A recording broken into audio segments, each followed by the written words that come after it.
अरे घोड़ा पछाड़, अरे लिक्कड़ मैदान में रफ्तार धारी।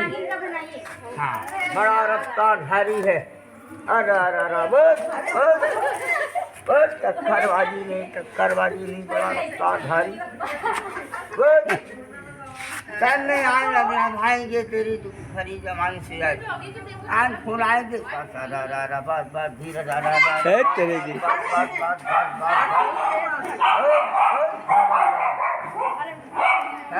जंगल से मारे पा जाए तो फ्री का फंदा लगाए लगे।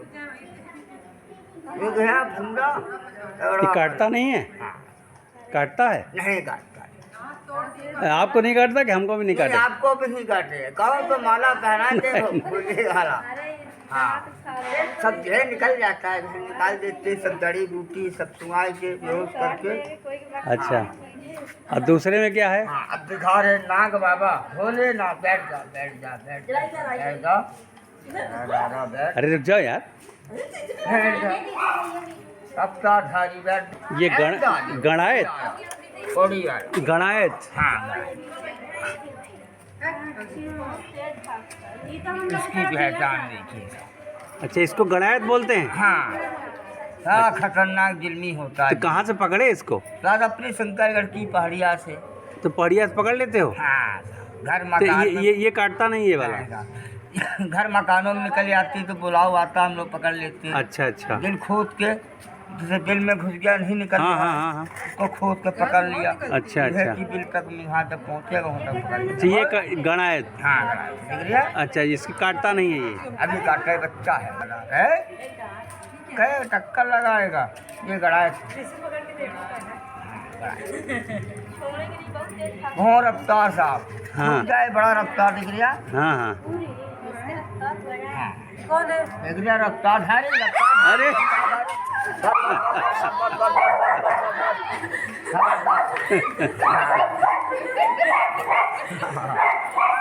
चलो बैठो। शंकर, ये कोबरा है? हाँ, नहीं नागराज। ये काटेगा?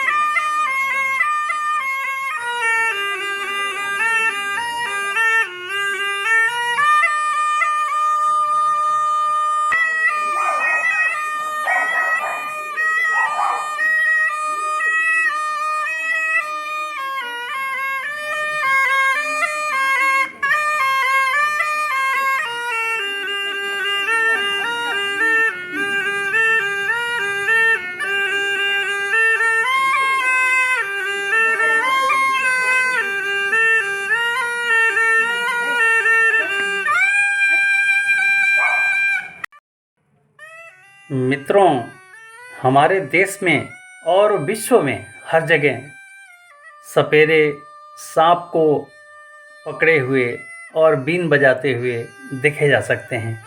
सिर पर पगड़ी, देह पर भगवा कुर्ता, साथ में गोल तहमत, कान में मोटे कुंडल, पैरों में नुकीली जूतियां और गले में ढेरों मनके, माला और ताबीज़ पहने ये लोग कंधे पर दुर्लभ सांप की प्रजातियों को लिए और साथ में तुम्बा या बीन को लिए कर्णप्रिय धुन के साथ गली मोहल्ले और गांव-गांव घुमा करते हैं। तो आइए इनके बारे में और भी कुछ हम जानते हैं। जितना मुझे जानकारी है मैं बताने का पूरा प्रयास करता हूं। आप बने रहिए अंत तक।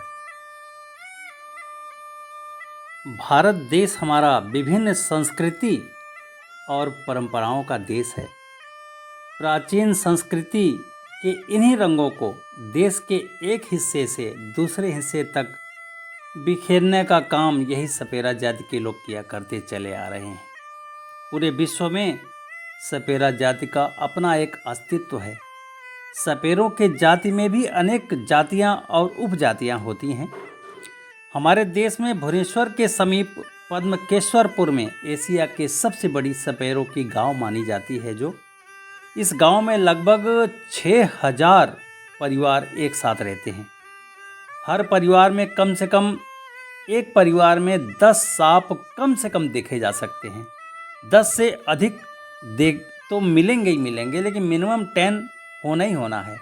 सपेरों के लोक संगीत देश ही नहीं वरन विदेशों में भी मधुर धुनों के आगे लोगों को नाचने पर ये लोग मजबूर कर देते हैं। डफली, तुम्बा और बीन जैसे प्राचीन परंपरागत वाद्य यंत्रों के जरिए ये किसी को भी सम्मोहित कर सकते हैं, ऐसे इनकी बीन की ताकत है। आइए थोड़ा सा प्राचीन भारतवर्ष की ओर ले चलते हैं और वहाँ सपेरों के बारे में आपको बताने का एक प्रयास मेरा होगा। प्राचीन भारतवर्ष में भारत के उत्तरी भाग पर नागवंशों का शासन रहा है और उस नागवंश में महाभारत काल में नाग वासुकी का नाम उल्लेखनीय है। नाग वासुकी का शासन उत्तरी भारत पर उस समय था।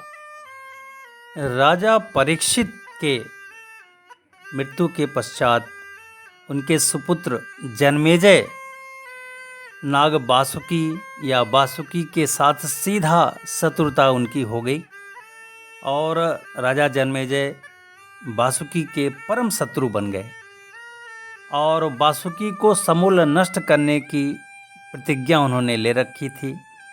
युद्ध भी दोनों में खूब हुआ और उस समय के तत्कालीन ऋषि आस्तिक के सूझबूझ के जरिए राजा जन्मेजय और वासुकी के बीच में एक समझौता हुआ और उस समझौते के अंतर्गत नागवंशज भारत छोड़कर दक्षिण अमेरिका में एक स्थान है भागवती, वहाँ पर जाकर वो सेटल्ड हो जाएंगे।